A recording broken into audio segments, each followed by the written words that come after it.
Assalamualaikum warahmatullahi wabarakatuh. Jumpa kembali dalam Bincang Santai Keluarga Tulip. Teman-teman keluarga Tulip dimanapun kalian berada, semoga kalian dalam keadaan sehat walafiat, diberikan keberkahan, diberikan keleluasan rezeki. Amin, amin, ya robbal alamin. Teman-teman keluarga Tulip, pada sore yang berbahagia ini di Belanda, saya kedatangan seorang tamu, orang gadis tinggal di Belanda dan juga menetap di Belanda. Langsung saja ya, kita akan berkenalan dengan siapakah gadis yang soleha, yang cantik, dan kita akan bincang-bincang santai dengan beliau. Dan beliau juga sudah menyelesaikan ya sekolahnya di Belanda.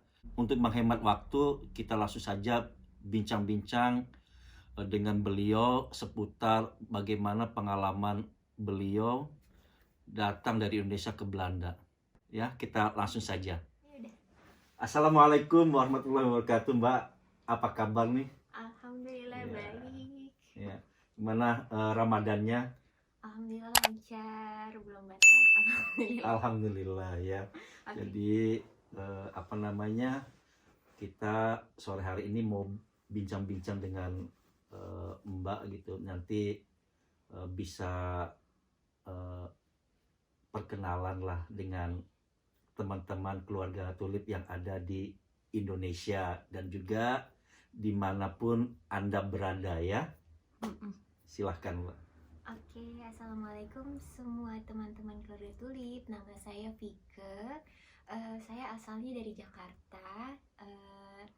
Di Belanda udah sekitar 7 tahun.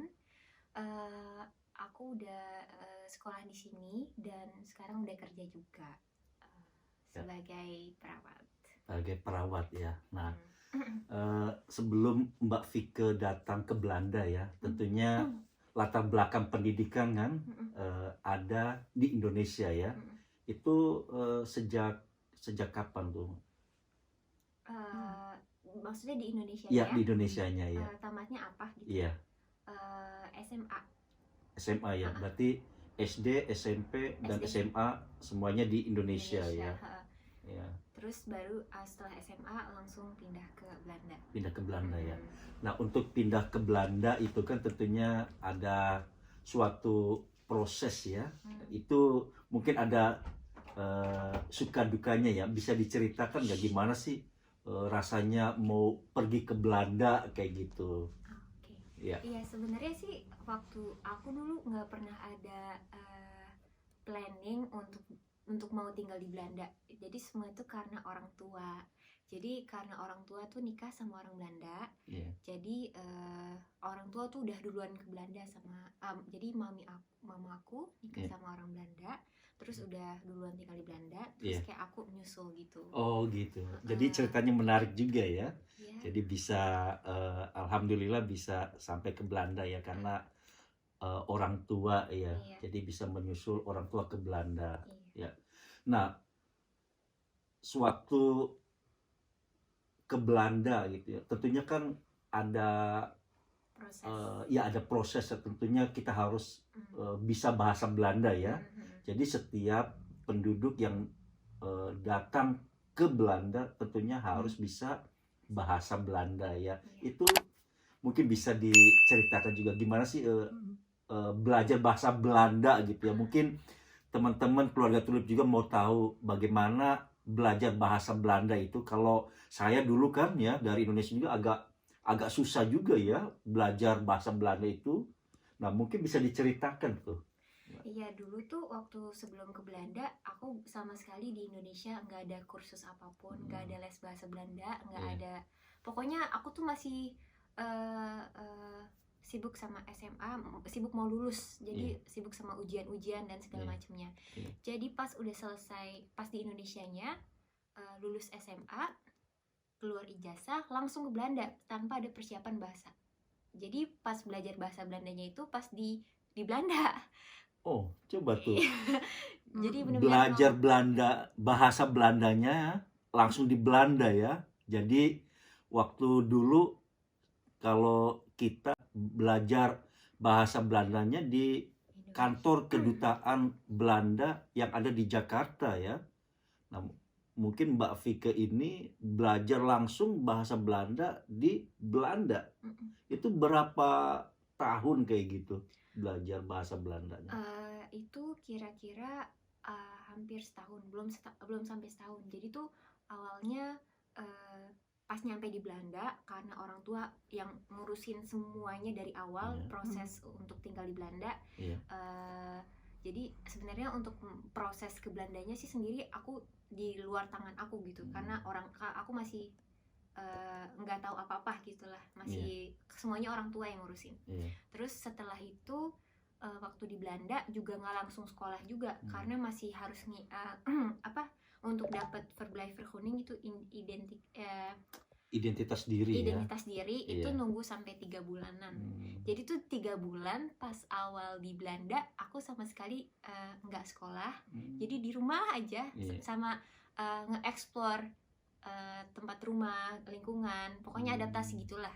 Nah, pas lagi di 3 bulan itu aku berinisiatif sendiri untuk belajar bahasa Belanda lewat YouTube, lewat buku, lewat pokoknya belajar sendirilah, belajar mandiri gitu, sama papa tiri aku. Kan gitu. Beliau orang Belanda, dia berusaha untuk sedikit ngomong, walaupun masih kadang nggak ngerti dia ngomong apa. Tapi alhamdulillah ya kita bisa komunikasi. Jadi awalnya ngomong sama beliau itu juga ngomong bahasa Inggris sama bahasa Inggris, bahasa Indonesia dikit, sama bahasa Belanda gitu. Terus jadi tuh awalnya waktu setelah 3 bulan itu belajar sendiri di rumah, akhirnya ibu aku nyariin sekolah untuk bisa belajar bahasa Belanda. Nah, akhirnya ketemu nih sekolah namanya Kelebe College ya. And aku masuk ke kelas yang namanya ISK. ISK itu International Schakelklas. Jadi itu tuh yang orang-orang yang masuk kelas di situ itu orang-orang yang semua dari berbagai macam negara untuk belajar bahasa Belanda gitu. Nah, sebelum masuk ke kelas itu, masuk ke sekolah itu kan diwawancara dulu, terus ditanyain dulu bahasa Belandanya baru sampai mana gitu kan. Nah, aku tuh waktu itu kayak di interview sama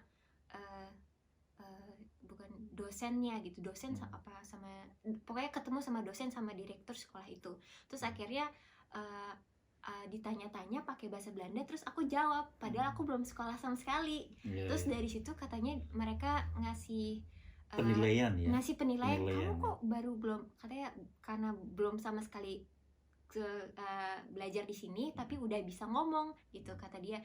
Terus kayak impress gitu. Terus akhirnya aku langsung diterima, terus dimasukkan ke kelas yang paling terakhir.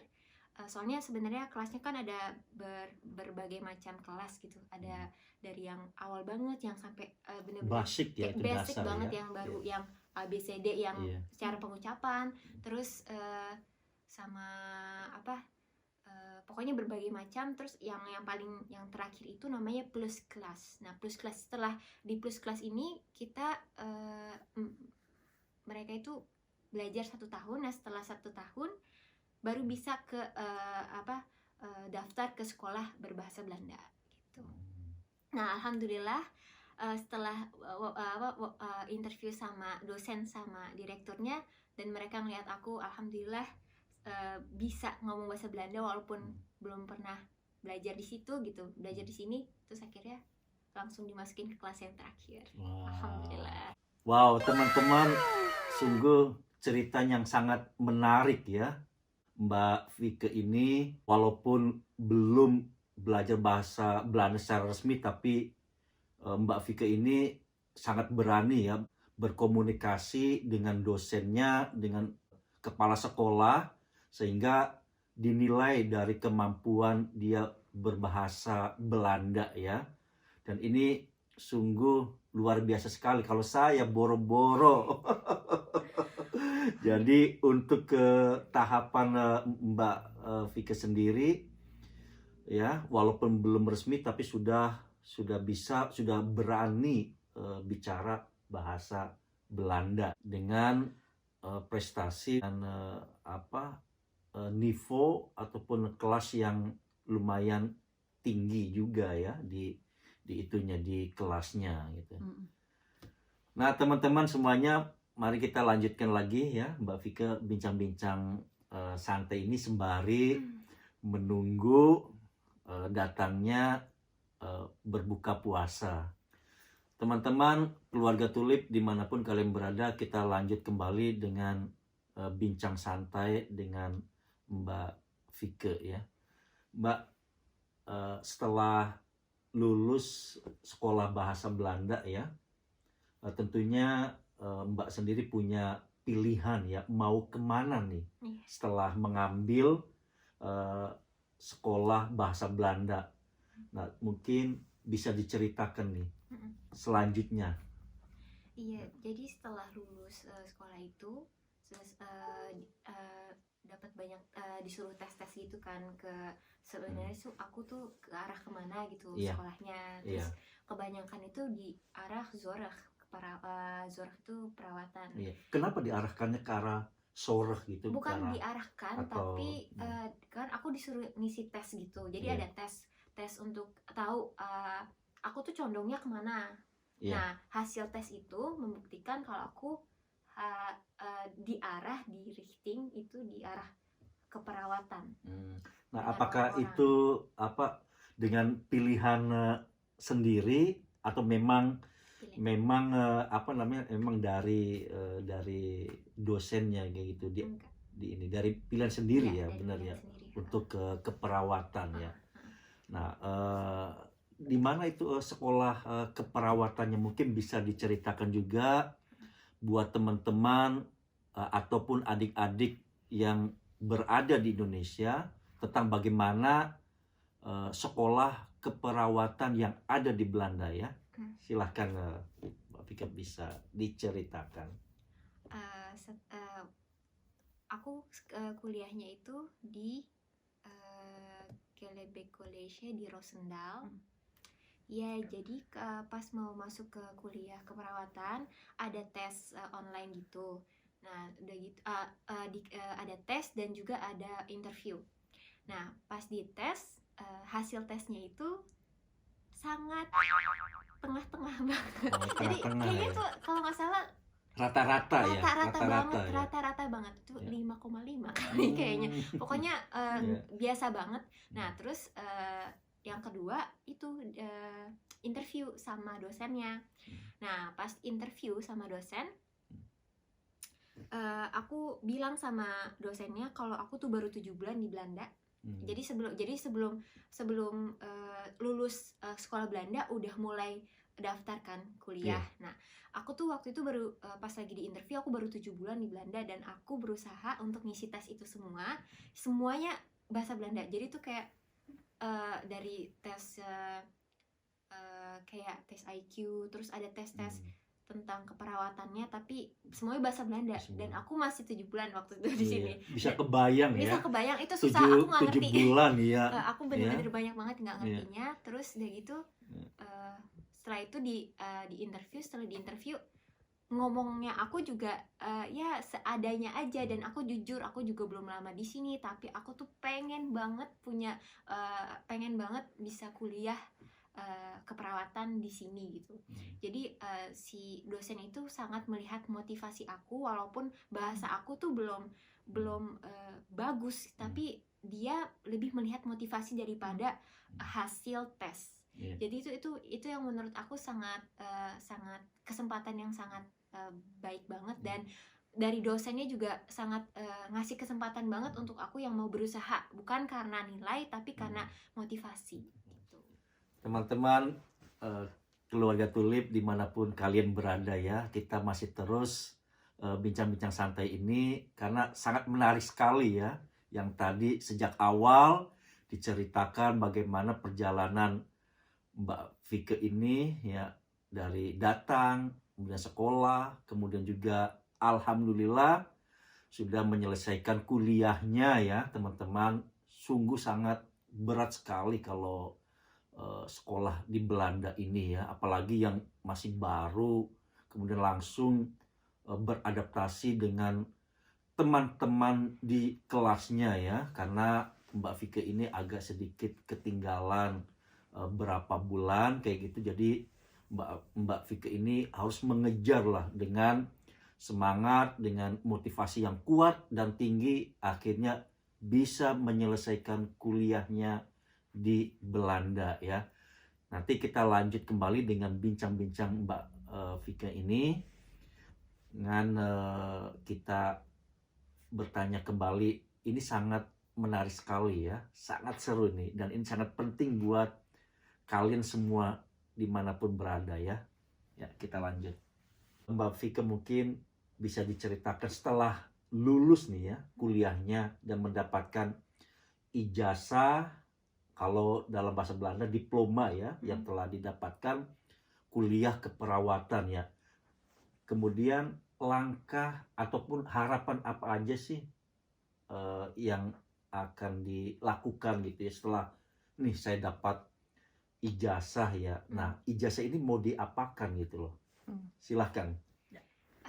Kalau ditanya ijazahnya mau diapakan, diplomanya mau diapakan, ya pasti untuk dibawa untuk dipakai untuk kerja. Jadi harus pengennya sih langsung kerja kalau udah lulus. Dan alhamdulillah aku udah lumayan punya banyak pengalaman di keperawatan, karena di sekolah aku tuh aku banyak banget magang di berbagai macam tempat, di rumah sakit, di tempat panti breda dan segala macamnya. Terus alhamdulillah setelah dari kuliah dapat magang, setelah itu langsung diambil dari tempat magang aku, langsung kerja di situ. Jadi dari abis aku lulus, aku kan pas ini terakhir magang-magang terakhir itu kan masih kerja di situ. Terus mereka mau kalau aku langsung setelah lulus kerja di tempat mereka. Oh, jadi diambil kayak gitu ya, diambil untuk bekerja di situ ya sebagai pegawai tetap ya. Iya. Oh, gitu. Jadi alhamdulillah pas sudah lulus langsung dapat kerja. Jadi nggak usah cari-cari kerja lagi. Ya. Nah, setelah 2 tahun atau 3 tahun di situ, 2 tahun di situ, aku keputusan untuk mencari kerja di tempat lain.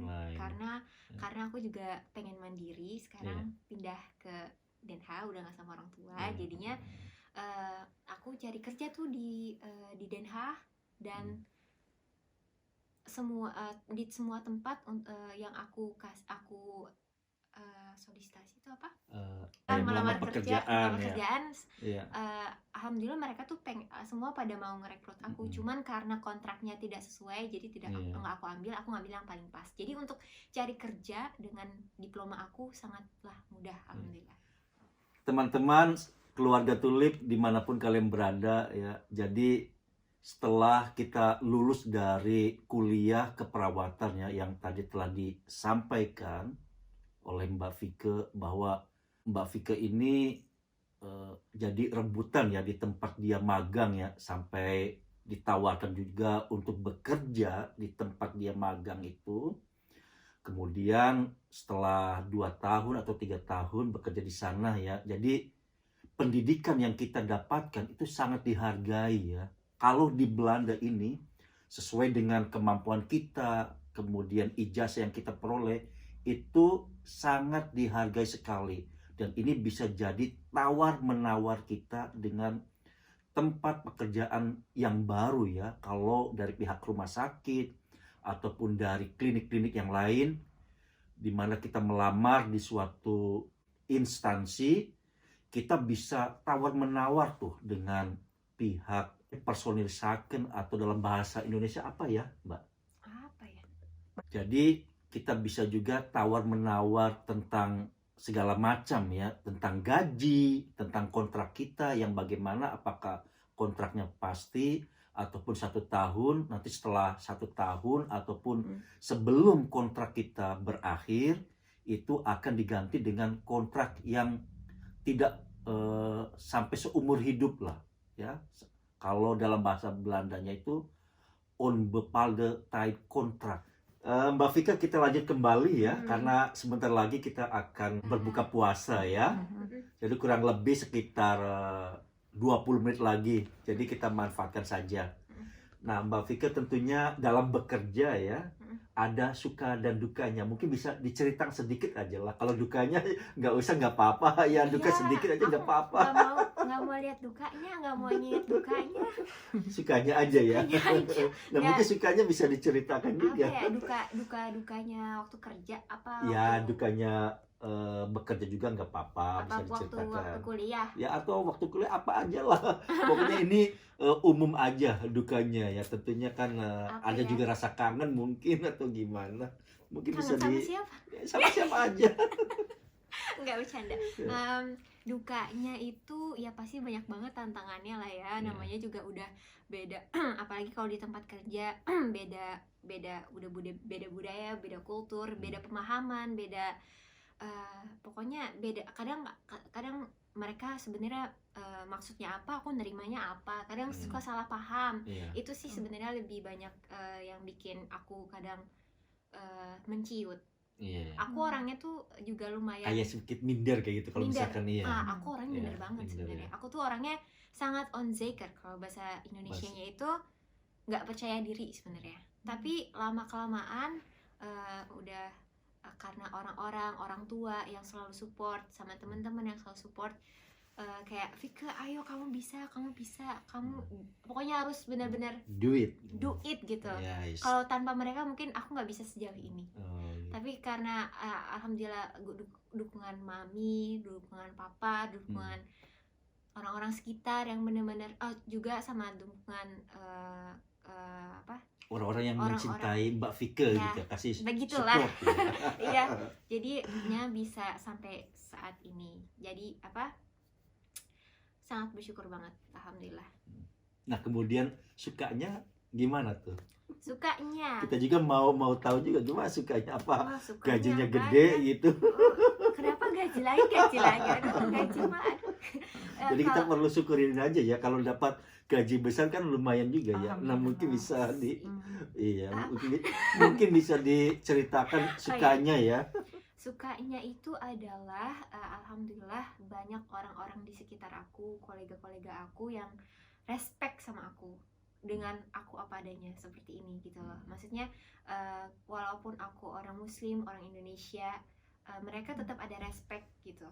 Kalau misalnya apalagi dalam pekerjaan aku butuh waktu untuk sholat, butuh waktu untuk momen-momen sendiri gitu, mereka ngasih waktu punya pengertian, kasih toleransi ya dan kepada sampai saat ini semua yang di tempat aku kerja mereka toleran semua sama aku, alhamdulillah.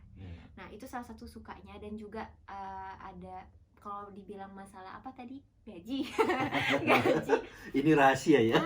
Gaji, ya Allah, mudah-mudahan sih gajinya besar. Ini sensitif ya, alhamdulillah. Iya, pokoknya kita syukurin aja ya. Kalau misalkan dapat gaji besar, alhamdulillah ya. Tapi jangan sedikit. Nanti nggak bisa bayar sewa rumah loh. Alhamdulillah bisa buat hidup, bisa buat makan, bisa buat alhamdulillah. Jadi bisa buat nabung, yang penting. Nabung di sini penting banget, soalnya kalau ada apa-apa di sini nggak ada yang bantuin, nggak ada yang bisa dimintain. Jadi harus ada tabungan. Jadi harus punya tabungan ya, dengan gaji yang kita dapat kita sisihkan untuk menabung ya. Kalau terjadi apa-apa kita gunakan tabungan dari hasil kita bekerja ya. Kesan dan pesannya nih mungkin bisa disampaikan pada teman-teman di Indonesia ataupun teman-teman keluarga Tulip dimanapun Anda berada ya. Silahkan Mbak Vika, kesan dan pesannya ya buat teman-teman. Kalau kesan dan pesan sebenarnya banyak banget ya, tapi yang paling penting itu jadilah diri sendiri. Jangan juga respect untuk semua orang di sekitar kita. Jangan lihat luarnya aja. Terus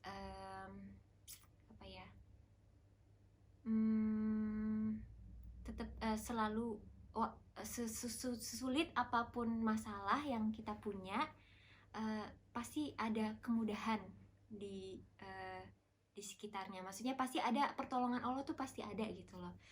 Itu aku ngerasa banget di sini, selama di sini banyak banget ujian, banyak banget tes yang bikin aku selalu kadang suka menciut, suka yang tadinya pasti aku nggak bisa, tapi kayaknya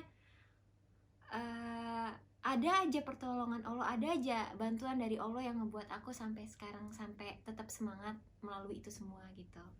Terus ya yang tadi untuk jadilah diri sendiri itu maksudnya jangan merubah diri kamu gitu, jangan ngerubah apa yang udah jadi identitas kamu gitu. Misalnya kamu orangnya kayak baik, terus suka ngelucu, terus tapi jayus, udah nggak usah dirubah, gitu-gitu aja gitu. Pasti ada orang yang tetap menerima kamu gitu. Terus ya apa lagi ya,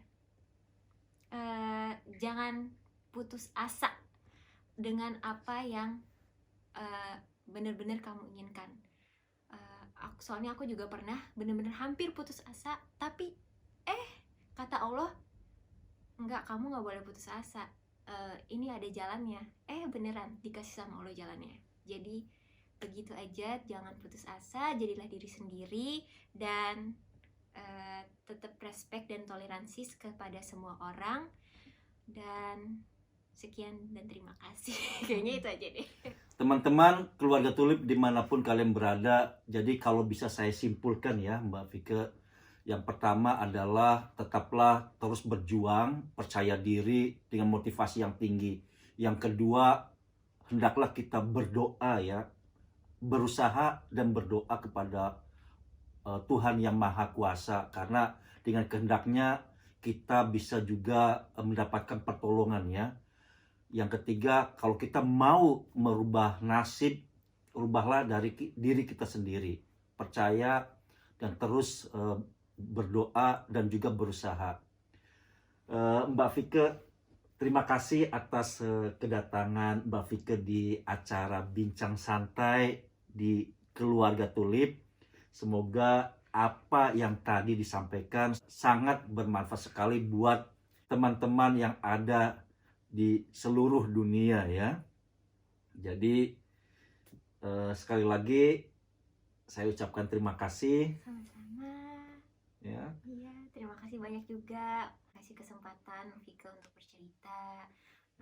Udah bisa, jadi selama ini Vike jarang banget sebenarnya ngobrol-ngobrol kayak gini, nggak ada yang nanyain.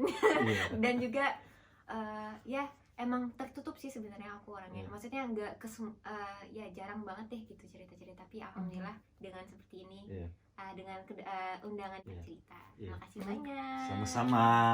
Jadi teman-teman Keluarga Tulip, demikianlah akhir Bincang Santai dalam rangka menyambut ya bulan suci Ramadan, ngabuburit ya dalam bahasa Sunda Maya, menjelang berbuka puasa. Jadi kita gunakan untuk acara Bincang Santai dengan seorang perawat Indonesia dan bekerja di Belanda ya.